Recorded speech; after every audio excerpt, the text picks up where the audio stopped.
ఈరోజు పత్రికా సమావేశానికి చేసినటువంటి జర్నలిస్టులందరికీ పేరు పేరున కృతజ్ఞతలు తెలియజేస్తూ వేదిక మీద ఉన్నటువంటి వారిని పరిచయం చేస్తున్నాను. గుండ్లపల్లి భరత్ కుమారు, బీజేపీ రాష్ట్ర కార్యవర్గ సభ్యులు, కుట్టుబోయిన బ్రహ్మానందం గారు, జిల్లా టెలికాం అడ్వైజరీ కమిటీ సభ్యులు, మాజీ ఎస్సీ మోర్చా ఉపాధ్యక్షులు రాష్ట్రానికి పరుసు వెంకటేశ్వర గారు, ఓబీసీ నేత వల్లభ తిరుపతయ్య. ముఖ్యంగా ఈ సమావేశం ఏర్పాటు చేయడానికి ముఖ్య ఉద్దేశం ఎస్ఐఆర్ స్పెషల్ ఇంటెన్సివ్ రివిజన్ కార్యక్రమం ప్రస్తుతం ప్రభుత్వం నిర్వహిస్తుంది.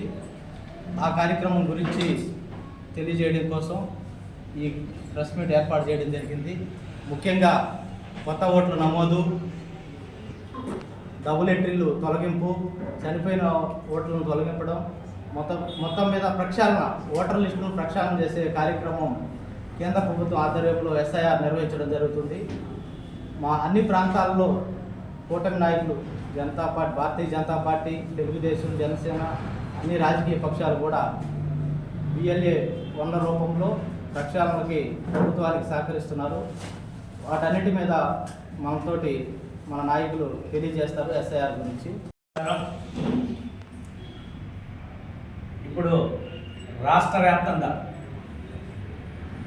స్పెషల్ ఇంటెన్సివ్ రివిజన్ అంటే దీనికోసంగా ఒక ప్రత్యేకమైన టాస్క్ ఫోర్స్ లాగా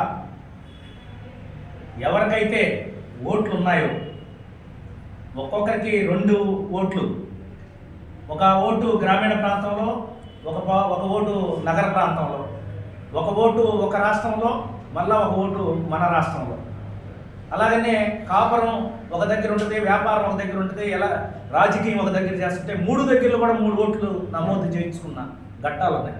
అలాగనే వలస కూలీలు అనేక మంది అనేక రాష్ట్రాల నుంచి వాళ్ళు కార్మికులుగా వచ్చి ఎంటర్ అయ్యి స్థానికంగా ఉన్న నాయకులు స్వార్థంతో ఇక్కడ ఎంట్రీ చేసి మళ్ళీ ఇక్కడ ఒక ఓటు ఉంటుంది, ఇక్కడ ఓటేసిన తర్వాత మళ్ళీ వాళ్ళ రాష్ట్రానికి వెళ్ళి అక్కడ ఒక ఓటు వేసుకోవడం జరుగుతుంది. ఇట్లా చూసాం మనం.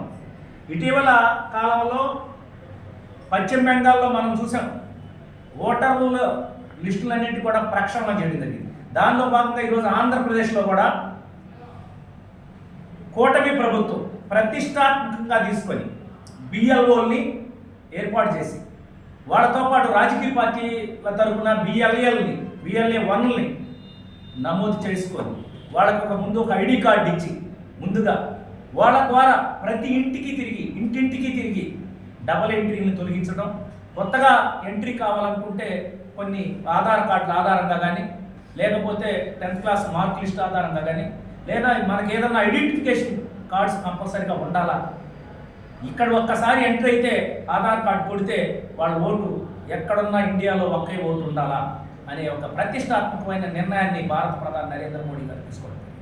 దాన్నే ఈరోజు ఆంధ్రప్రదేశ్లో కూడా రాష్ట్ర ముఖ్యమంత్రి వర్యులు చంద్రబాబు నాయుడు గారు కూడా ఈ నిర్ణయాన్ని తీసుకొని ఈరోజు సర్ పేరుతోటి రివిజన్ చేస్తూ ఉన్నారు.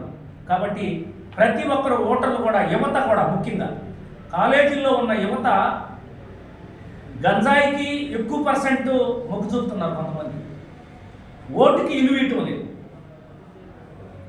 పెడదో పడుతున్నారు యువత. అట్లా కాకుండా మిమ్మల్ని మీరు గుర్తించుకొని మీకు తగిన గుర్తింపు కావాలంటే ఈ భారతదేశంలో ఒక ఓటర్ అయ్యి ఉండాలి మీరు.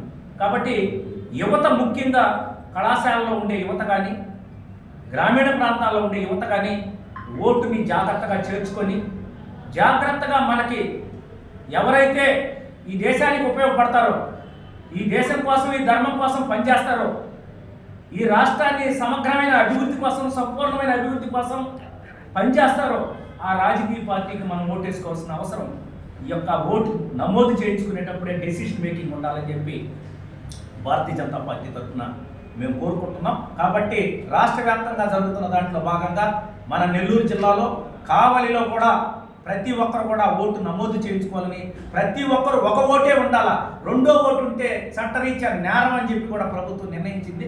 కాబట్టి ప్రతి ఒక్కరు కూడా ఎక్కడా కూడా తప్పు తడకలకి ప్రయత్నాలు చేయకుండా మీ ఓటు నమోదు చేయించుకోవాలని చెప్పి ఈ సందర్భంగా ఆర్డీఓ గారు, వివిధ రాజకీయ పార్టీలతో సమావేశాలు ఏర్పాటు చేస్తున్నారు, మండల స్థాయిలో సమావేశాలు ఏర్పాటు చేస్తున్నారు, బిఎల్ఓలు బిఎల్ఏలు ఎంఆర్ఓలు అందరూ కూడా పనిచేస్తున్నారు. కాబట్టి అందరూ కూడా మీ యొక్క ఓటుని అస్మత్ జాగ్రత్తతో నమోదు చేయించుకోవాలని చెప్పి మేము భారతీయ జనతా పార్టీ తరఫున కోరుకుంటున్నాం. అందరికీ నమస్కారం. ఈ యొక్క విలేకరుల సమావేశంలో భారతీయ జనతా పార్టీ పట్టణ అధ్యక్షులు కిరణ్ గారు, అదేవిధంగా మాజీ అధ్యక్షులు సీనియర్ నాయకులు బ్రహ్మానంద గారు, అదేవిధంగా ఎస్సీ మోర్చా రాష్ట్ర మాజీ ఉపాధ్యక్షులు పరశు వెంకటేశ్వర గారు, అదేవిధంగా ఓబీసీ నాయకులు తిరుపతిరావు గారు, మన యువమోర్చా సుభాష్ గారు, ఇక్కడ విచ్చేసినటువంటి ఎలక్ట్రానిక్ మీడియా, ప్రింట్ మీడియా సోదరులందరూ కూడా ఈ రాష్ట్రంలో రాజకీయాలు ఏ విధంగా ఉన్నాయో, ఏ విధంగా జరుగుతున్నాయో కూటమి ప్రభుత్వం వచ్చిన తర్వాత మన అందరం కూడా గమనిస్తే ఒకసారి అనేకమైనటువంటి విషయాల్లో రాష్ట్ర ప్రభుత్వం అభివృద్ధి దిశగా వెళ్తున్నటువంటి పరిస్థితి మనందరం కూడా గమనిస్తున్నాం. అయితే కొన్ని ఇబ్బందుల వల్ల 5 సంవత్సరాలు ఈ రాష్ట్రంలో డ్యామేజ్ చేసినటువంటి వైఎస్ఆర్సీపీ ప్రభుత్వం వల్ల సెటరైట్ చేసేదానికి ఇంకా సమయం పడుతుంది. కాబట్టి అభివృద్ధి కార్యక్రమాలు ఇంకా స్పీడ్గా కొనసాగిస్తారని కోరుతూ ఉన్నాం. కొనసాగిస్తారు కూడా. కూటమి ప్రభుత్వం ఈరోజు గౌరవనీయులు భారతీయ జనతా పార్టీ రాష్ట్ర అధ్యక్షులు మాధవ్ గారు, అదేవిధంగా జనసేన అధ్యక్షులు మన రాష్ట్ర ఉప ముఖ్యమంత్రి అయినటువంటి పవన్ కళ్యాణ్ గారు, అదేవిధంగా రాష్ట్ర ముఖ్యమంత్రి వర్యులు తెలుగుదేశం నారా చంద్రబాబు నాయుడు గారు, అనేక మంది ఎమ్మెల్యేలు, మంత్రులు అందరూ కూడా, అనేక మంది ఎంపీలు అందరూ కూడా ఈరోజు విస్తృతంగా ఈ యొక్క రాష్ట్రంలో పనిచేస్తూ రాష్ట్రాన్ని ఒక దశ ఏర్పాటు చేసే దిశగా ఈరోజు ముందుకు వెళ్తూ ఉన్నటువంటి పరిస్థితి మనందరూ కూడా తెలుసు. అయితే ఎస్ఐఆర్, ఈ దేశంలో ఎస్ఐఆర్ వచ్చిన తర్వాత ఈ దేశంలో ఏదైతే బయట నుంచి వచ్చినటువంటి దేశాల నుంచి వచ్చినటువంటి అనేక మంది ఈ దేశంలో తిష్టేసినటువంటి పరిస్థితి, ఈ దేశం ఒక ధర్మసత్రంలాగా, ఒక సత్రంలాగా ఉన్నటువంటి పరిస్థితుల్లో కేంద్ర ప్రభుత్వం ఆలోచనతో ఈరోజు ఒక మంచి ఆలోచన చేసి ఎస్ఐఆర్ ప్రవేశపెట్టడం జరిగింది. ఈరోజు ఎలక్షన్ కమిషన్ ఎస్ఐఆర్ ప్రవేశపెట్టిన తర్వాత ఎస్ఐఆర్లో ఎలక్షన్ కమిషన్ తీసుకున్న నిర్ణయాల ప్రకారం దాదాపు 22 నుంచి 25 దాకా ఏదైతే ఓటర్లు ఉన్నారో అదేవిధంగా వాళ్ళందరికీ కూడా సరిచేయడం, అదేవిధంగా 2018 సంవత్సరాలు నిండినటువంటి కొత్త ఓటర్స్ని జాయిన్ చేసుకోవడం, ఈ ప్రక్రియ ఎవరైతే ఉన్నారో వాళ్ళని తొలగించడం, ఈ ప్రక్రియ కొనసాగుతూ ఉంది. అయితే మనందరం కూడా గమనించాలి, కావలి పట్టణంలో నాకు తెలిసినంత వరకు బిఎల్ఓలు కావచ్చు, నోడల్ ఆఫీసర్స్ కావచ్చు, ఎస్ఐఆర్ మీద సరైనటువంటి నిర్ణయాలు తీసుకోలేదని నా భావన.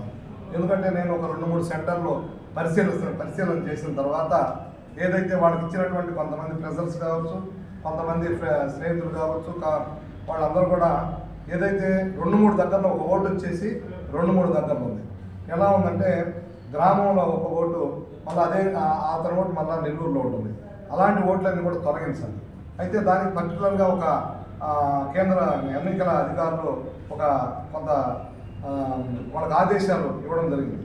ఏ విధంగా అంటే సపోజు ఫస్ట్ వార్డులో ఓటు ఉంది, అక్కడ ఇల్లు లేదు, ఆయన అక్కడి నుంచి షిఫ్ట్ అయ్యి 10వ వార్డుకి వెళ్ళాడు. అక్కడ ఉన్నటువంటి బిఎల్ఓకి ఇన్ఫర్మేషన్ ఇచ్చి ఇక్కడ ఉన్నటువంటి ఓట్స్ని అక్కడికి వెళ్ళాలి. అప్పుడు ఇక్కడ